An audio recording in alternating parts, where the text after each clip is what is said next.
বলতে চাই, মানুষের ভোগান্তি আমরা ছেড়ে দেব। আমরা কিছুক্ষণের মধ্যে এই রাস্তা ছেড়ে দেব।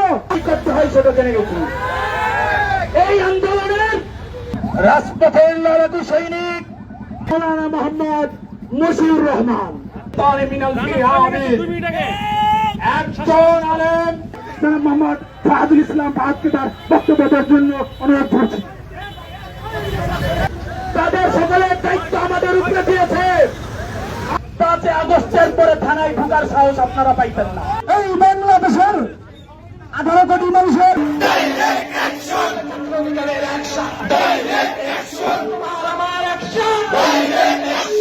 আজকে আমাদের একটি শান্তিপূর্ণ সমাবেশ ছিল, কেন্দ্র ঘোষিত।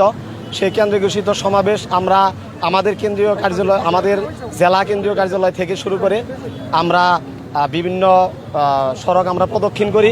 সেইখানে এখন অনেকেই প্রশ্ন করতেছে যে জাতীয় পার্টির কার্যালয় আমরা ভাঙচুর করছি কিনা।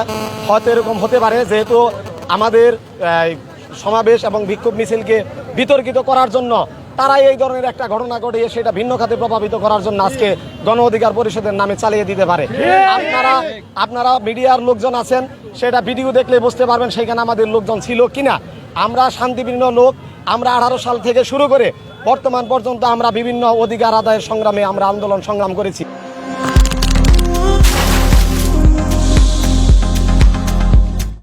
আমরা নেতৃবৃন্দরা ব্যানার সামনে নিয়ে আমি সভাপতির নেতৃত্বে আমরা এদিকে আসতেছিলাম।